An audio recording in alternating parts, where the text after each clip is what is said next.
other country in the world by far. So I jokingly say the one thing we do well on is the cost. We spend more money, and yet we're toward the bottom of the list. Yeah. Mr. President, I want to ask you, the joint address, millions of Americans watched your joint address earlier this week where you warned that there could be a little disturbance that Americans could feel as a function of these taxes, these tariffs. How much disturbance are you willing to accept in the near term as a function of that? And to set expectations, how long should Americans expect things to cost a bit more? Well, so far, Peter, there hasn't been very much because these numbers are coming out. We're here for just a little over 4 weeks. And these are fantastic numbers. I was watching some of the reports this morning. They were surprised. There could be some disturbance, a little bit of disturbance. I solved a little bit of that because I have respect for our auto companies, and I gave them a little bit of a 1-month reprieve because it was unfair, although I'm sure they'll take advantage of it. I see they're driving a lot of cars into the U.S. to try and avoid the tariffs, and they're taking advantage of it a little bit. But they called me, they asked me, they said, could they have a little bit of help? And I decided, they're American companies, USMCA, and I let them have that. But this really kicks in, the reciprocals, kicks in on, let's see, I guess the 2nd. And I wanted it to be the 1st so badly. It just didn't want to be on April Fool's Day. So I made it the 2nd. That's going to cost a lot of money. That one day is going to cost a lot of money, but that's okay. But I don't see it. I don't see anything. I see good reports. I think we're going to have good numbers from the beginning. Now, globalists won't love this because this brings jobs back to America. So if they're coming back to America, maybe you'll lose some in other parts of the world. But the other parts of the world have done very well, and they'll continue to do very well. But I think the United States is going to be doing record business. We'll bring a lot of those 90,000 factories that have been lost over the last number of years. It's been, it's hard to believe. 90,000, think of what 90,000 is. 90,000 plants and factories are gone. We're going to bring back many of those plants and factories. One day the tariffs are on, the next day they're off. Right now the markets, as you know well, prefer stability. Are you done going forward with the pauses and the carve-outs? Is that it for those? There'll always be changes and adjustments, and you can't just. I could have, for instance, told the American car companies, "No, I'm not going to give you anything," and then you wouldn't have had to say, "Well, they're getting a little extra." It's just a little bit of a 1-month reprieve. They're very happy about what's happening. They won't have to go across borders, and you see the zigzag, and you have a fender made in Canada, you have something else made in Mexico. We don't want that. We want it made here. But there'll always be some modifications. I mean, if you have a wall in front of you, sometimes you have to go around the wall instead of through it. But I think very little. I think very little. On occasion, if we can do something, we want to help companies. We want to help companies create jobs. So I could have left that, and you wouldn't have had a minor change. Instead, I was asked by the real majors, the big majors, if they could do this, and I said, yeah, I'll do it. I want you to produce a lot of jobs. They're very much on the way to already doing it. That's why you have auto jobs increase. And the man, I don't know him, Sean Fain, I don't know him, and I did great, as you know, with the auto workers, with the Teamsters, with unions. I did fantastically well, best numbers ever by a Republican. And I have a lot of respect for those people. But Sean Fain, who I don't know, but wasn't a supporter, although the auto workers were big supporters. I watched him last night, and he said, Donald Trump is absolutely right on tariffs. He said, what he's doing on tariffs is an incredible thing, and it's about time somebody had the guts to do it, because we're going to save auto manufacturing. And I said to people when I was campaigning, you're going to have so many auto jobs, you're not going to believe what's going to happen. We're going to load up Michigan. I won the state of Michigan, as you know.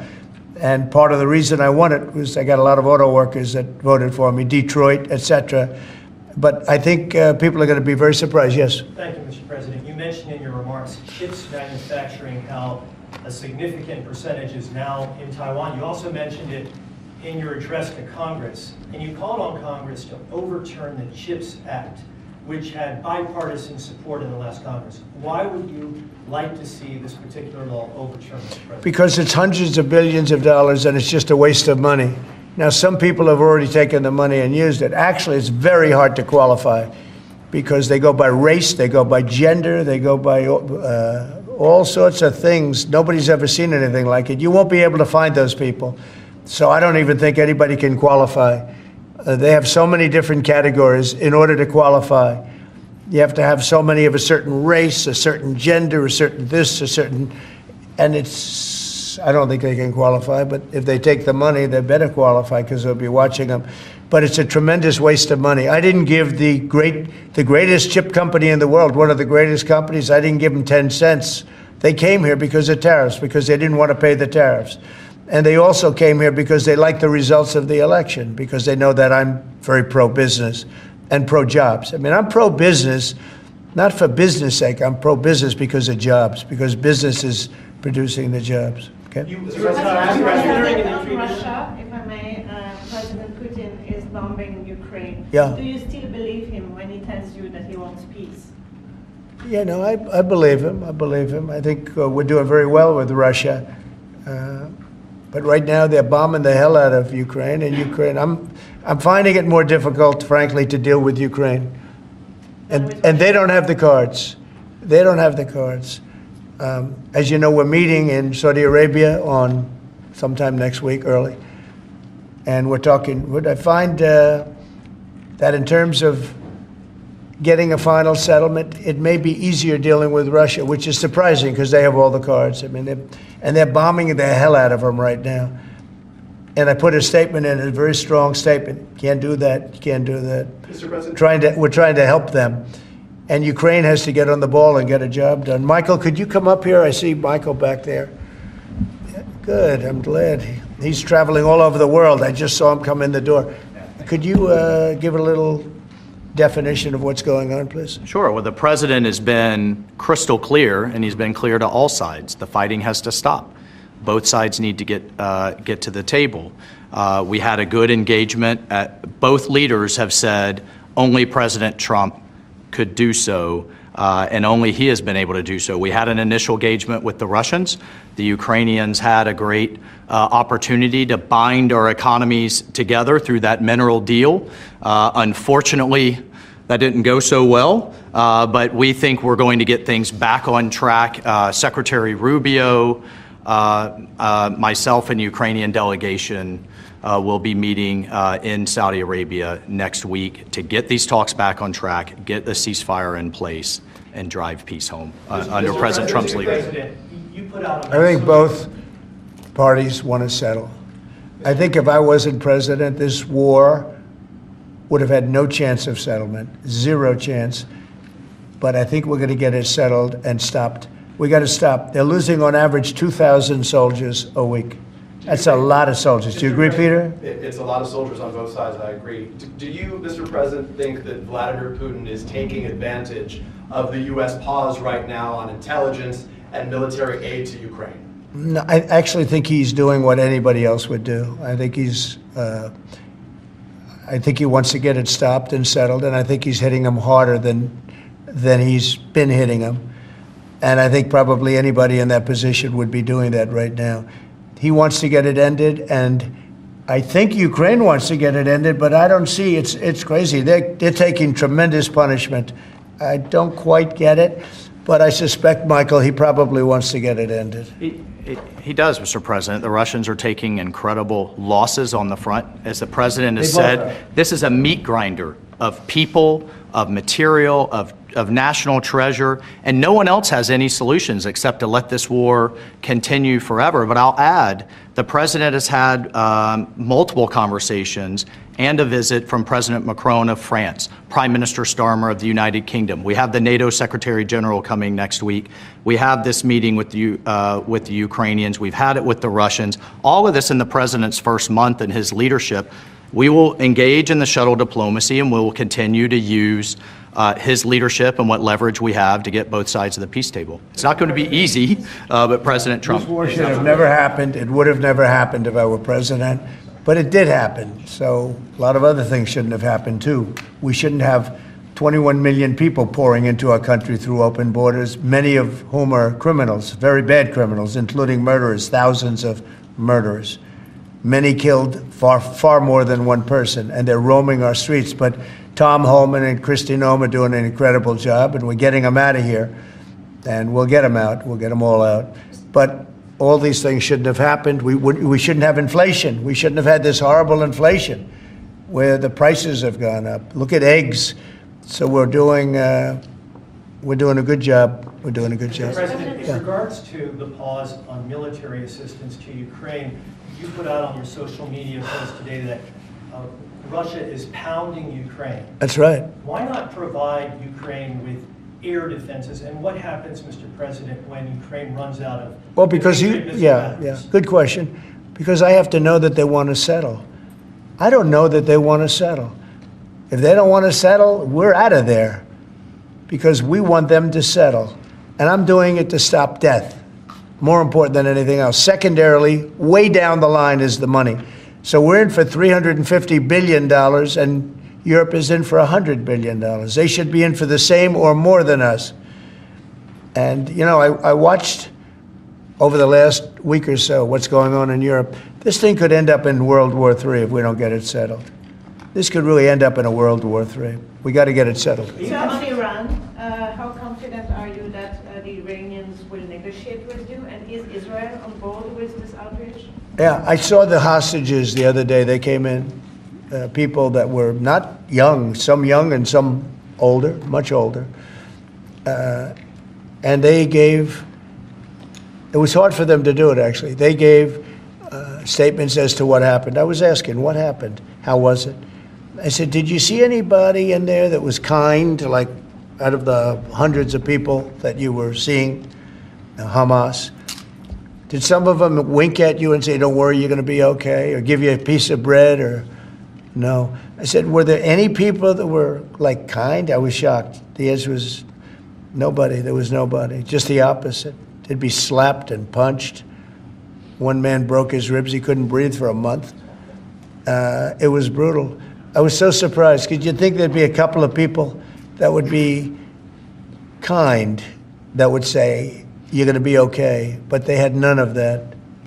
It's pretty amazing. Brian? Thank you, Mr. President. He's a kind person. Well, according to... Although not to Zelensky, he wasn't. Well, you know what, that's another But to Trump, he's been good. Go ahead, Brian. Nice tie, by the way. Look, we coordinated. Like yours too. Two questions. One on peace. Why don't you think any other European countries are offering a peace deal? It seems like no one's come to the table for peace except for you. Yeah. It's a very good question. Sometimes questions aren't answerable. They're in a very unusual position. They don't know how to end the war. I think I do know how to end the war. Despite the Russia hoax, I've always had a good relationship with Putin. And, you know, he wants to end the war. He wants to end it. And I think he's going to be more generous than he has to be. And that's pretty good. That means a lot of good things. Because frankly, you could have made a great deal if this war never started, you could have made a great deal. I don't know that anything would have had to be given up. This was not a war that was going to start, Brian. And it didn't start. For 4 years, somebody said, well, how do we know that? Well, for 4 years, it didn't start. I used to speak to Vladimir about it. I used to speak to him about it at length. It was the apple of his eye, but there was no way he was going in. And he knew, there were going to be consequences. But it did start. I mean, think of what happened. Inflation, you have the war with Ukraine and Russia, that wouldn't have happened. October 7th would have never happened. Israel, they had no money. Iran had no money. Iran was stone cold broke, and now they have a lot of money. And that's going to be the next thing you'll be talking about is Iran. What's going to happen with Iran? And there'll be some interesting days ahead. That's all I can tell you. You know, we're down to final strokes with Iran. That's going to be an interesting time. And we'll see what happens. But we're down to the final moments. We're at final moments. You can't let them have a nuclear weapon. I think that I would have had a deal within 1 month after the rigged election of 2020. They were all set to make a deal. And then when I lost, they saw this person who's a stupid person, very stupid person. And they said, let's not make a deal. And they were right. He took the sanctions off. They became rich under Biden. They went from having no money to having $300 billion. all in a short period. It's oil. Oil builds up fast. It's a nice living if you have a nice oil well. And they do. They have a lot of nice oil wells, right? So anyway, so it's going to be a big thing. It's an interesting time in the history of the world. But we have a situation with Iran that something's going to happen very soon. Very, very soon. You'll be talking about that pretty soon, I guess. And hopefully we can have a peace deal. You know, I'm not speaking out of strength or weakness. I'm just saying I'd rather see a peace deal than the other. But the other will solve the problem. Mr. President, your allies are calling on you to pardon Derek Chauvin. Are you considering pardoning Derek Chauvin? No, I haven't even heard about it. No, Mr. President, on peace. I haven't heard that.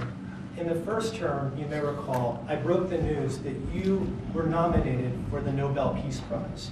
And the reason for that was the work that you led on the Abraham Accords.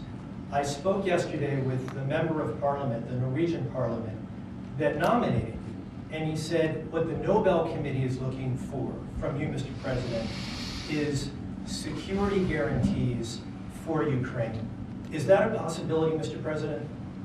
So before I even think about that, I want to, every president, everybody said that, the prime ministers and presidents. We're pushing very hard. That's all I'm thinking about now. As far as the question about security later, that's the easy part. The hard part is getting it settled. We got to get them. We're losing 2,000 human beings every week. More than that, actually. 2,000 nice, young, although they're getting older because they're drafting much older now. In the case of one country, much older, because a lot of the young people have been killed. It's very sad, and I'd like to see if I could stop that. And I'd like to also see if we could stop making these massive payments from the United States. I mean, Biden gave away money like it was water, with no anything, got nothing for it. Europe did it in the form of a loan. They get their money back, we don't. So that's how we came up with the rare earth deal. But we started, you know, behind the eight ball. He could have gone to Europe. He could have said, come on, you got to put up money with us. You got to put up money with us. But he never did that. They just kept handing money out because he was grossly incompetent. All right, thank you very much, everybody. Thank you, Press. Thank you. Thank you, Press. Thank you. Thank you very much. Thank you. Thanks, guys. Thank you, Peter. Thank you, Mr. President. Nice to see you. Thank you. Look good, Peter. Thanks, guys.